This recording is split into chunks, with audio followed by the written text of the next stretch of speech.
दुर्गा सप्तशती का 9वां अध्याय निशुंभ वध।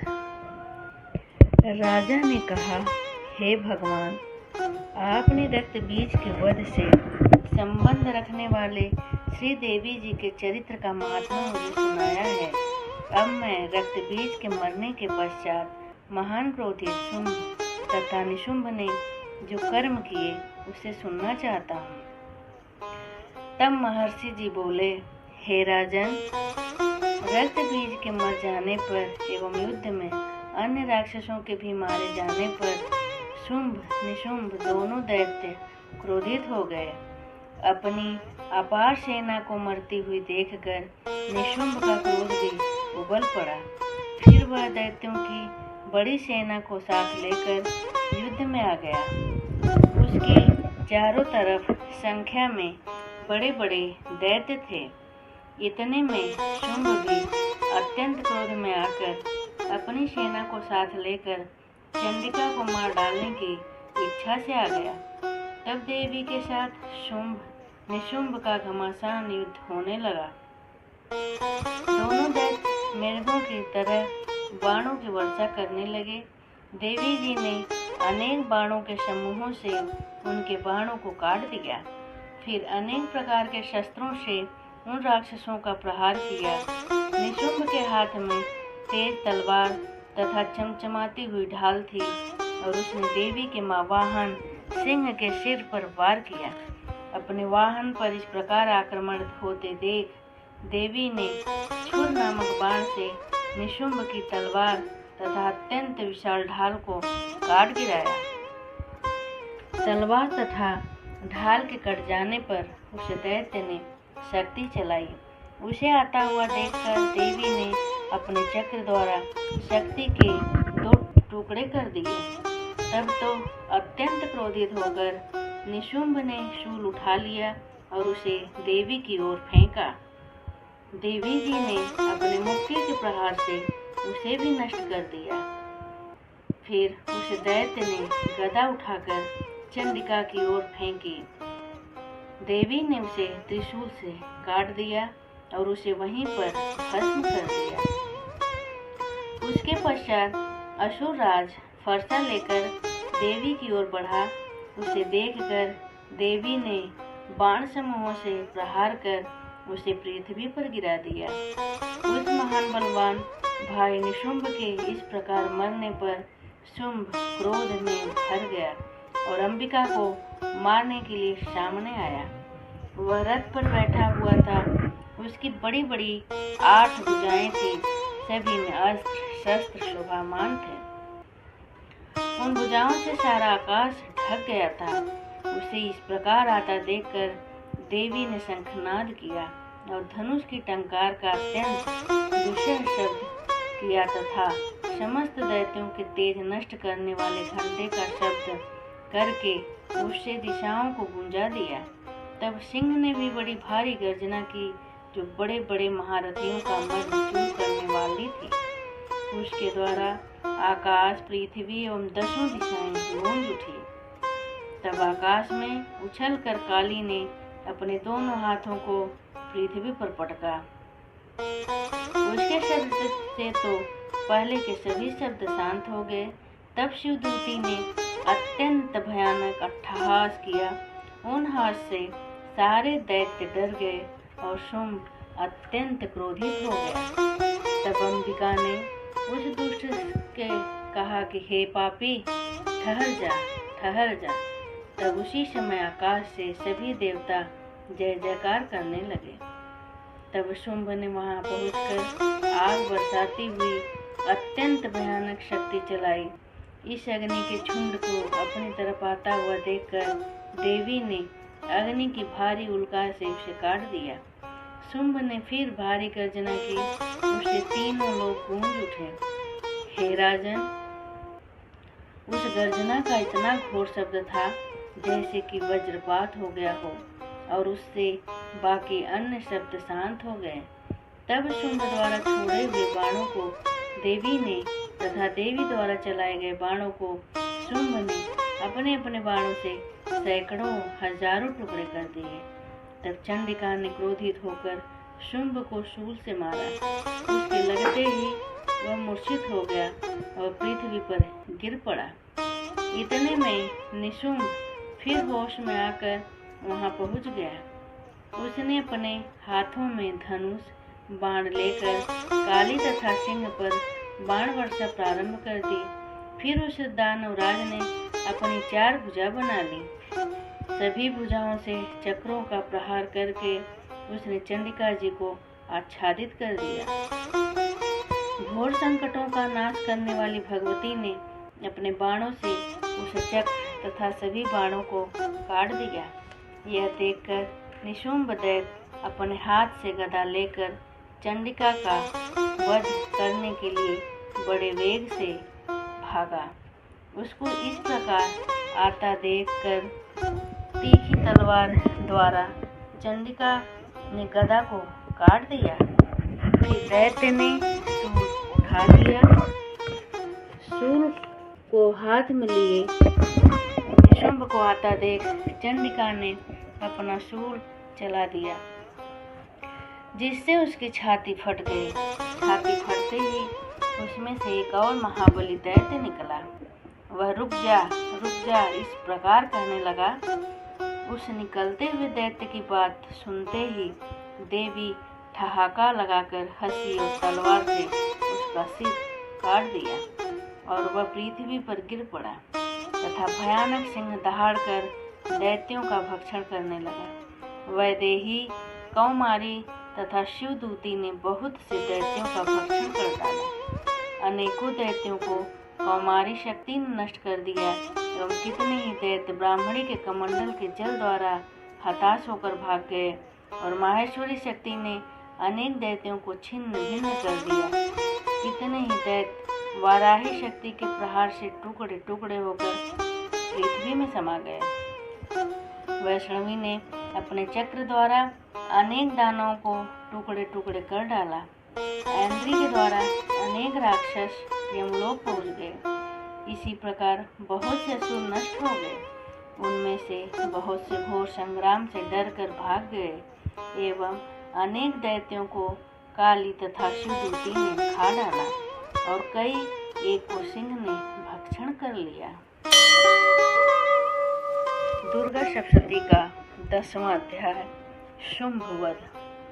महर्षि मेधा बोले, अपने परम प्रिय भाई निशुंभ की मृत्यु देखकर तथा अपने सेना को मरता देखकर शुंभ क्रोधित हो कहने लगा, अरे दुष्ट दुर्गे, बल के घमंड से गर्व मत कर। अरे अभिमानिनी, तू तो दूसरों के बल के सहारे लड़ रही है। देवी बोली, अरे दुष्ट, देख मैं अकेली हूँ। संसार में मेरे समान कोई दूसरा नहीं। देखे तो सब मेरी विभूतियाँ हैं, ये सब मुझ में ही प्रवेश कर रही हैं। इतना कहते ही ब्रह्मांडी आदि सभी शक्तियाँ उस देवी में समा गईं। अकेली अंबिका देवी ही रह गईं। तब देवी बोली, मैं अपनी शक्ति से अनेकों रूपों में यहाँ उपस्थित हुई थी। अब उन सभी को मैंने समेट लिया है। अब तो मैं अकेली ही युद्ध में खड़ी हूँ, तू भी यहीं ठहर जा। ऋषि बोले, तब सभी देवता तथा दैत्यों के देखते देखते देवी और शुंभ दोनों में युद्ध छिड़ गया। तीक्ष्ण बाणों की वर्षा एवं भयंकर अस्त्र शस्त्रों के साथ उन दोनों का युद्ध अत्यंत भयंकर प्रतीत होने लगा। अंबिका ने जितने दिव्य अस्त्र छोड़े, राक्षस राज ने उन्हीं अस्त्रों को तोड़ डाला।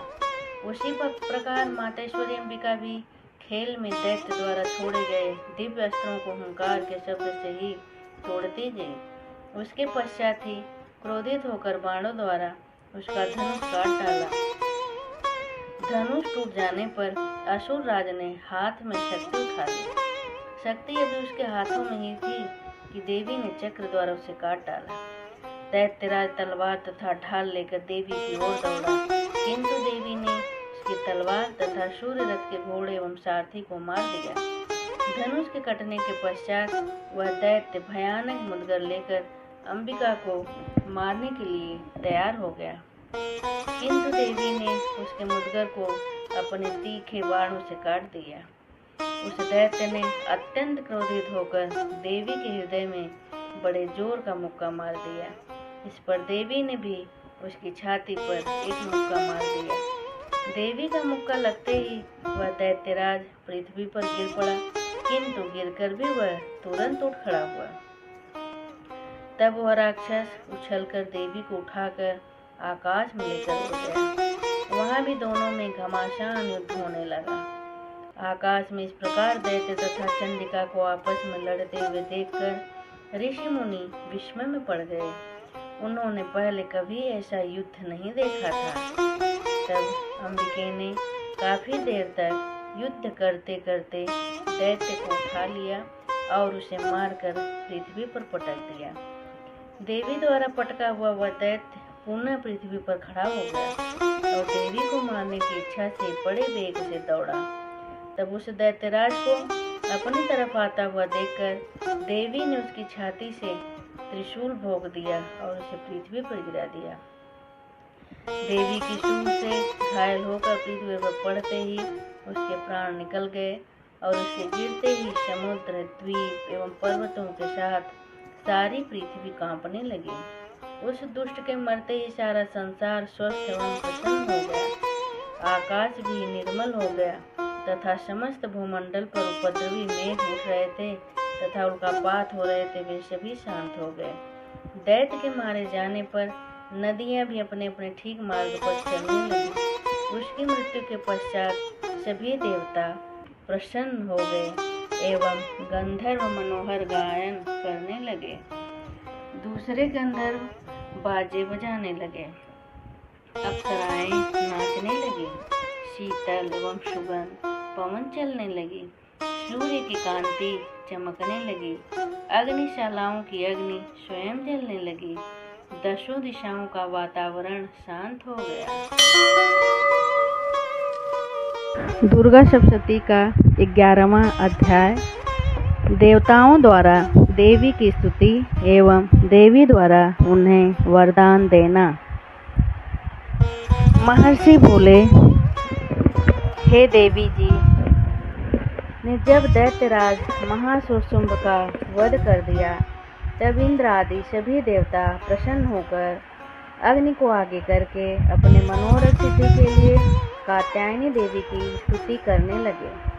उनके मुख कमल खिले हुए थे। तब देवता बोले, हे शरणागतों के दुख हरने वाली देवी, तुम हम पर प्रसन्न हो। हे जगत माता, आप प्रसन्न हो। हे विश्वेश्वरी, आप विश्व की रक्षक हो। हे देवी, आप प्रसन्न हो। हे विश्वेश्वरी, आप विश्व की रक्षक हो।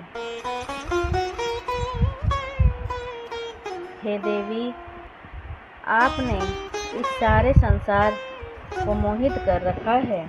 पृथ्वी पर आपके द्वारा मुक्ति का लाभ प्राप्त होता है। हे देवी जी, सभी विद्याएं आपका भेद हैं एवं जगत भर की सभी स्त्री आपकी ही मूर्तियां हैं। हे जगदम्बे, आपकी अपार ज्योति से सारा संसार व्याप्त है। आपकी स्तुति कैसे हो सकती है? आप तो स्तुति से परे हो, परावाणी हो। आप ही सबका आधार एवं स्वर्ग मुक्ति का साधन देने वाली हो। इसी से आपकी स्तुति होगी। आपकी स्तुति के लिए अन्य कौन से उत्तम साधन हो सकते हैं? सारे प्राणी मात्र के हृदय बुद्धि रूप में आप ही विराजमान हैं। हे देवी, स्वर्ग एवं मोक्ष देने वाली नारायणी, आपको नमस्कार हो। कला कष्टादि रूपों से आप सबकी रक्षा कीजिए। हे देवी, आपकी चर अचर की स्वामी हो। आप ही इस संपूर्ण जगत का आधार हो, क्योंकि आप ही पृथ्वी स्वरूप से विराजमान हो। आपका पराक्रम अलंघनीय है। आप स्वयं ही जल स्वरूप में स्थित होकर सारे विश्व की प्यास बुझा रही हो। अनंत पराक्रम वाली आप ही वैष्णवी शक्ति हो। विश्व भर का परम बीज, माया की अवस्थाओं को क्रम में बदल देने वाली तथा विश्व का संहार करने वाली शक्ति रूपा हे नारायणी देवी, आपको नमस्कार हो। हे देवी, आप सभी मंगल कामनाओं को सभी अर्थों को सिद्ध करने वाली शिवा हो, शरणागत की रक्षा करने वाली हो, 3 नेत्रों वाली हे देवी, हे गौरी नारायणी, आपको नमस्कार हो।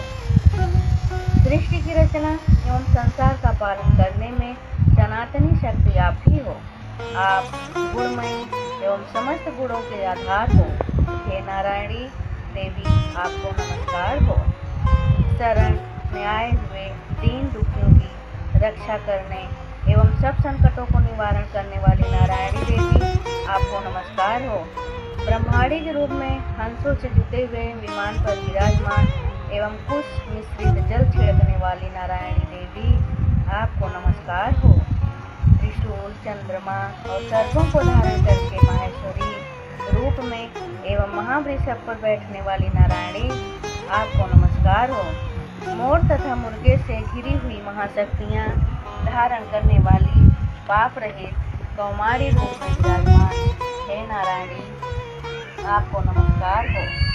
शंख, चक्र, गदा, शार्क, धनुष रूपी उत्तम अस्त्रों को धारण करने वाली वैष्णवी शक्ति रूप आप हम पर प्रसन्न हो, आपको नमस्कार हो। हाथों में भयंकर चक्र धारण किए, अपनी दाढ़ों पर पृथ्वी को धारण किए विवारा रूपी धारी शिवे नारायणी, आपको नमस्कार हो। भयानक नरसिंह का रूप धारण करके दैत्यों का संहार करने वाली एवं त्रिलोकी की रक्षा करने में संलग्न रहने वाली नारायणी, आपको नमस्कार हो। 1000 नेत्रों वाली, मस्तक पर किरीट धारण करने वाली, महावज्रधारिणी एवं मृत्यासुर को मारने वाली यंत्री शक्ति नारायणी, आपको नमस्कार हो। शिवदूती के रूप में दैत्यों के पास सेना का क्षय करने वाली, घोर गर्जना करने वाली भयंकर रूप वाली नारायणी, आपको नमस्कार हो। भयानक दाढ़ों में महाभयानक मुख वाली, मुंड मालाओं से सुशोभित एवं मुंडों का मंथन करने वाली चामुंडा नारायणी, आपको नमस्कार हो। लक्ष्मी, लज्जा, महाविद्या, श्रद्धा, पुष्टि, स्वधा, ध्रुवा, महारात्रि, महाअविधा रूपी हे मां नारायणी, आपको नमस्कार हो। मेधा, सरस्वती, वरा, ऐश्वर्य रूपी पार्वती, महाकाली, शयनशीला, सर्वस्वामिनी हे नारायणी, आपको नमस्कार हो। सर्वस्वरूपा, सर्वेश्वरी, सभी शक्ति संपन्न हे दुर्गा देवी, आप हमारी भय से रक्षा करो। हे देवी, आपको नमस्कार हो। यह 3 नेत्रों से विभूषित अति सुंदर कात्यायनी हमारी सभी भयों से रक्षा करें। हे देवी, आपको नमस्कार हो। हे भद्रकाली, सभी दैत्यों की विनाशकारिणी एवं भड़कती हुई अग्नि की भयानक ज्वालाओं से आपका त्रिशूल हमारी भय से रक्षा करें। आपको नमस्कार हो। हे देवी, अपनी आवाज द्वारा सारे संसार को गूंजा कर दैत्यों का हनन करने वाली वह आपका घंटा हमारी इस प्रकार रक्षा करे, जिस प्रकार माता अपने पुत्र को पापों से बचाती है। हे चंडिके, आपके सुंदर हाथों की तलवार जो असुरों के रक्त तथा चर्बी से सन रही है, वह हमारा मंगल करें। हम आपको नमस्कार करते हैं। हे देवी, आप जब प्रसन्न होती हैं तो संपूर्ण रोगों को नष्ट कर देती हैं एवं आपके क्रोध करने पर सभी मनोरथ एवं कामनाएं नष्ट हो जाती हैं। आपके शरणागत प्राणी मात्र पर कोई संकट नहीं आता, अपितु आपकी शरण में गए पुरुष दूसरों को भी आश्रय देते हैं। हे देवी, आपने जो इस अधर्मी महादैत्यों का नाश किया है तथा इसमें आपने स्वरूपों को अनेकों शक्ति में विभक्त किया है, हे अंबिके, ऐसा आपके सिवाय और दूसरा कोई नहीं कर सकता। हे जगत जननी, हे माँ देवी, समस्त विद्याओं में विचारों के उज्ज्वल रूप शास्त्रों में वेद वाक्यों में आपका वर्णन आता है और आपके सिवाय ऐसी कोई दूसरी शक्ति नहीं जो इस विश्व को अज्ञान रूपी भयानक अंधकार से पूर्ण ममता रूपी गड्ढे में धकेल रही है, जहाँ राक्षस हैं, कठोर विश्व वाले सर्प हैं, शत्रु हैं, डाकुओं का दल है, दावानल है। ऐसे समुद्र के मध्य में जहाँ कहीं आवश्यकता हो आप उपस्थित होकर विश्व की रक्षा करती हैं। हे विश्वेश्वरी, आप ही विश्व का पालन करने वाली विश्वरूपा हो। तुम आप ही विश्व को धारण करती हो, इसलिए आप ब्रह्मा विष्णु महेश की भी वंदनीय हो। जो पुरुष भक्तिपूर्वक आपको शीश झुकाते हैं वे विश्व के आश्रय हो जाते हैं। हे देवी, जिस प्रकार आपने इस समय दैत्यों का वध करके हमारी रक्षा की, इसी प्रकार आप नित्य हमें शत्रुओं के भय से बचाइए। आप हम पर प्रसन्न होइए और शीघ्र ही सारे जगत के पापों को नष्ट कीजिए एवं पापों से उत्पन्न महामारी आदि उपद्रवों को भी दूर करो। हे देवी, समस्त संसार के दुख को दूर करने वाली हम शरणागतों पर प्रसन्न होइए देवी। हे देवी बोली, हे देवगण, मैं आपको वर देने के लिए तैयार हूँ। मन चाहा वर मांग लो तथा दूसरे का उपकार करते रहना। देवता बोले, हे सर्वेश्वरी, आप त्रिलोकी की समस्त बाधाओं को हरण करें एवं इसी प्रकार हमारे समस्त शत्रुओं का नाश करती रहें। देवी बोली, हे देवगण, वैवस्वत मनवंतर के 28वें युग के आने पर शुंभ निशुंभ नामी 2 महादैत्य पैदा होंगे। तब मैं नंद गोप के घर में यशोदा के गर्भ से अवतार लूंगी और विंध्याचल जाकर निवास करूंगी। उस समय मैं उन दोनों दैत्यों का नाश करूंगी।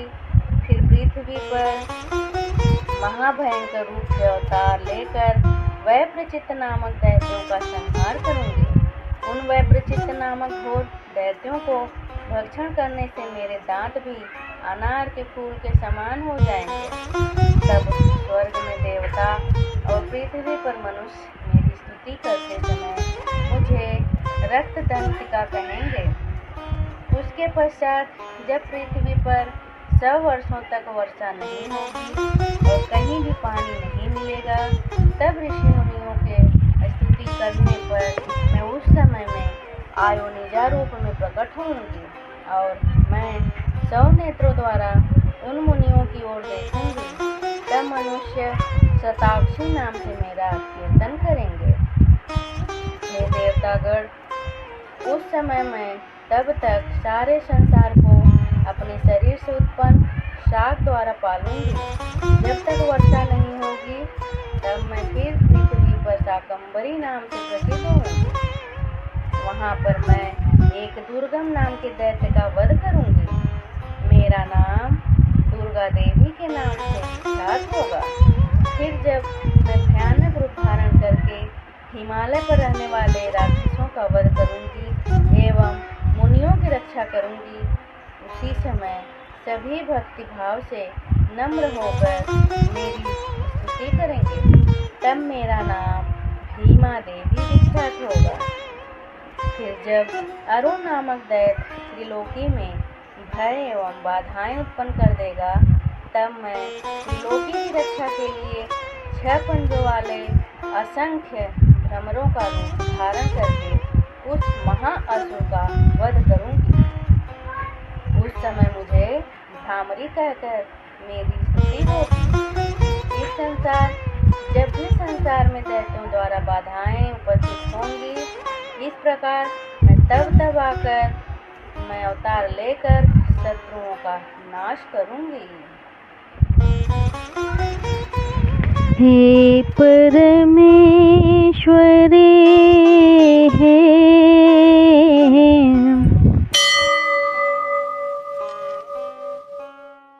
दुर्गा सप्तशती का 12वां अध्याय। देवी चरित्रों के पाठ का महात्म्य। देवी बोली, जो पुरुष एकाग्र होकर इन स्रोतों से नित्य प्रति मेरी स्तुति करेंगे, मैं उनके सभी दुखों को निश्चय ही नाश कर दूंगी।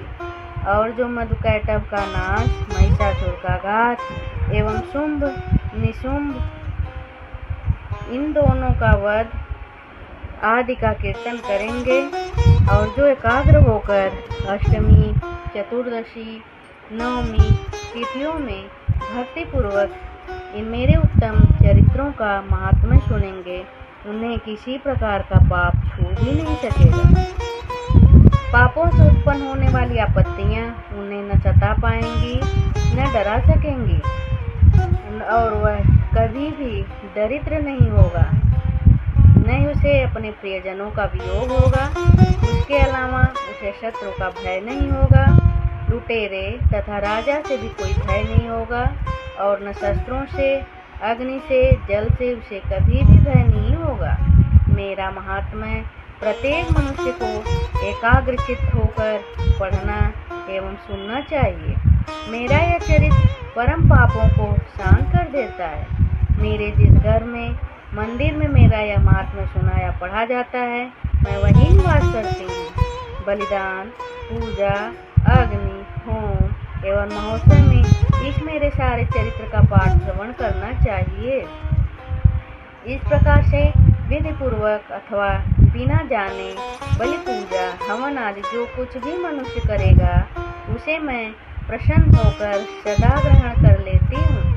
शरद काल में मेरी जो वार्षिकी महापूजा की जाती है, उस अवसर पर जो मनुष्य मेरे इस महात्म्य को भक्ति के साथ सुनेगा, मैं उसकी बाधाओं को दूर करूँगी और उसे धन, धान्य, पुत्र आदि की प्राप्ति होगी। वह मेरा कृपा पात्र होगा, इसमें तनिक भी संशय नहीं है। मेरे इस महात्म्य को, मेरी उत्पत्ति की पवित्र कथाओं को एवं युद्ध में मेरे पराक्रम को जो पुरुष सुनेगा, वह सर्वथा निडर हो जाएगा। मेरे महात्म्य को सुनने वाले पुरुषों के समस्त शत्रु नष्ट हो जाते हैं और उन्हें कल्याण की प्राप्ति होती है। उसका कुल सदा आनंदित रहता है। सभी शांति कर्मों में, बुरे स्वप्न देखने पर, ग्रहों की कठिन पीड़ा होने पर जो भी मेरा महात्म्य श्रवण करता है, उसके सभी उपद्रव शांत हो जाते हैं। ग्रहों की दारुण पीड़ाएं छूट जाती हैं। मनुष्य का देखा हुआ बुरा स्वप्न सुखदायक हो जाता है। बाल ग्रहों से ग्रस्त बालक के लिए महात्म्य परम शांतिदायक है और मनुष्यों में फूट होने पर यह महात्म्य मित्रता कराने का परम उत्तम साधन है। सभी दुराचारियों का भली भांति नाश करने वाला है। उसे पढ़ने से ही राक्षस, भूत, पिशाच आदि का सर्वनाश हो जाता है और मेरा यह महात्म्य मेरा सानिध्य प्राप्त करा देता है। पशु, पुष्प, अर्घ, धूप, गंध तथा उत्तम दीपों द्वारा मेरा पूजन करने से, ब्राह्मणों को भोजन कराने से, प्रतिदिन हवन कराने से और भी अनेक प्रकार के भोगों पदार्थों के दान करके जो मनुष्य 1 साल तक इस प्रकार आराधना करते हैं, उससे जो मुझे प्रसन्नता होती है, वही प्रसन्नता मेरे इस महात्म्य के एक बार सुनने से प्राप्त हो जाती है। इसे सुनते ही समस्त पाप नष्ट हो जाते हैं, फिर शरीर आरोग्यता प्राप्त होती है। मेरी उत्पत्तियों का कीर्तन भूत प्रेतों से रक्षा करता है।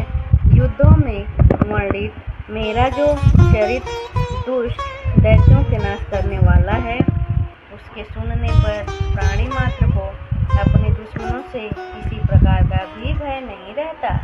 हे देवगण, तुम लोगों ने जो मेरी स्तुति की है, वह ब्राह्मणियों ने मेरी स्तुति और ब्रह्मा जी ने जो मेरी स्तुति की है, वे सभी कल्याणमयी बुद्धि प्रदान करती हैं। वन में शून्य स्थान पर या वन की अग्नि में घिर जाने पर, शून्य स्थान में डाकुओं से घिर जाने पर, शत्रुओं द्वारा पकड़े जाने पर अथवा वन में शेर, चीता एवं जंगली हाथियों से घिर जाने पर, क्रोध में आकर राजा ने वध की आज्ञा दे दी हो या कैद में पड़ गया हो अथवा समुद्री जहाज पर बैठ जाने के बाद भामेरी तूफान में फंस गया हो और उसे जहाज डगमगाने लगे, ऐसे अवसर पर घोर संग्राम में शस्त्रों का प्रहार होने लग जाए एवं उस पर सब प्रकार बाधाएं पड़ रही हों, किसी महापीड़ा से व्याकुल हो, इस प्रकार की सभी विपत्तियों से घिरा हुआ मनुष्य यदि इस मेरे चरित्र का स्मरण करे तो वह तुरंत विपत्तियों से छूट जाता है। मेरे प्रभाव से शेर आदि हिंसक पशु, डाकू, शत्रु मेरे चरित्र के स्मरण करने वाले पुरुष से सभी डर का दूर भाग जाते हैं। तब महर्षि बोले, इतना कहकर भयंकर पराक्रम वाली भगवती चंडिका सभी देवताओं के देखते देखते वहीं पर अंतर्धान हो गईं। वे सभी देवता निर्भय होकर अब पहले के समान अपने अपने अधिकार प्राप्त करके यज्ञ भागों के भोगता हुए तथा उनके सभी शत्रु नष्ट हो गए। जब देव शत्रु युद्ध में मरा, जो कि जगत को विध्वंस करने पर तुला हुआ था, अत्यंत पराक्रमी दैत्य था, उसके मारे जाने पर और महाबली निशुंभ के मर जाने पर बाकी के बचे हुए दैत्य पाताल में भाग गए। हे राजन, इसी प्रकार भगवती जगदम्बिका नित्य स्वरूपा देवी बार बार प्रकट होकर जगत की रक्षा करती हैं। यह देवी विश्व का मोहन करती हैं, वही जगत को पैदा करती हैं। उसी की प्रार्थना करने पर संतुष्ट होकर विज्ञान एवं समृद्धि प्रदान करती हैं। हे राजन, वही सारे ब्रह्मांड में व्याप्त हैं। महाप्रलय काल में महामारी के रूप में यही देवी ब्रह्मांड भर में व्याप्त हो जाती हैं। वही समय समय में महामारी हो जाती हैं और वह जन्म होते ही वशिष्ठ रूप से प्रकट हो जाती हैं। और वह सनातनी देवी समय समय पर प्राणियों का पालन किया करती हैं।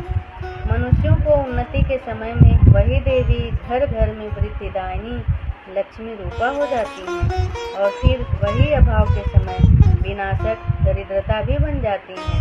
पुष्प, धूप, गंध आदि सामग्रियों से पूजन करके फिर उनकी शुद्धि करने पर यही देवी धन, पुत्र आदि प्रदान करती हैं एवं धर्म में सुख बुद्धि देती हैं। दुर्गा सप्तशती का 13वां अध्याय। राजा सूरत और वैश्य को देवी का वरदान। महर्षि बोले, हे राजन, इस प्रकार मैंने देवी का उत्तम महात्मा तुम्हें श्रवण कराया, जिसने इस जगत को धारण कर रखा है। वह देवी इस प्रकार के प्रभाव वाली हैं। वही देवी ज्ञान उत्पन्न करती हैं। भगवान विष्णु की इस माया ही ने, हे राजन, तुमको, इस वैश्य को तथा और विवेकवान जनों को मोहित कर रखा है। यह पहले भी मोहित थे, फिर आगे भी मोहित होंगे और इसी प्रकार दूसरे भी मोहित होते रहेंगे। इसलिए हे राजन, तुम उस परमेश्वरी की शरण में जाओ, क्योंकि वही देवी आराधना करने पर प्रकट होकर मनुष्य को भोग, स्वर्ग एवं मोक्ष प्रदान करती है। मार्कंडेय जी बोले, इस प्रकार ऋषि के वचन सुनकर राजा सूरत ने उन व्रतों का पालन करने वाले महर्षि मेधाजी को प्रणाम किया। वह राजा, जो अपने राज्य के छीन जाने पर बहुत ही दुखित था, तुरंत ही तप करने चला गया। हे महामुनि, तब वह वैश्य भी तप करने चला गया। वह अंबिका के दर्शन के लिए नदी के किनारे बैठकर तपस्या करने लगे। वह वैश्य देवी जी के परम उत्तम सूक्त का जप करने लगा। इस प्रकार उन दोनों ने देवी के आराधना के लिए नदी के किनारे देवी जी की मूर्ति बनाई। फिर पुष्प, धूप, दीप, नैवेद्य, हवन, तर्पण आदि से धीरे धीरे आहार कम करते हुए निराहार होकर एकाग्रता से भगवती में मन लगा उसकी आराधना करने लगे। उन दोनों ने बलि प्रदान के समय अपने अंगों के रुधिर का प्रोक्षण किया और नियम पूर्वक 3 वर्ष तक देवी की आराधना करते रहे। तब तो जगत को धारण करने वाली देवी ने प्रत्यक्ष होकर उन्हें दर्शन दिया और तब राजा से चंडिका देवी जी बोली, हे राजन तथा कुलनंदन वैश्य, तुम दोनों जिस फल की प्राप्ति के लिए मेरी प्रार्थना करते हो वह मुझसे मांगो, मैं तुमसे अत्यंत प्रसन्न हूँ। मैं तुम्हें वरदान दूंगी। मार्कंडेय जी बोले, तब राजा ने अपने अगले जन्म के लिए अखंड राज्य मांगा और इस जन्म में शत्रु सेना का नाश करके फिर अपने राज्य की प्राप्ति के लिए वरदान मांगा। और वैश्य ने भी उसका चित्त संसार से खिन्न हो गया था।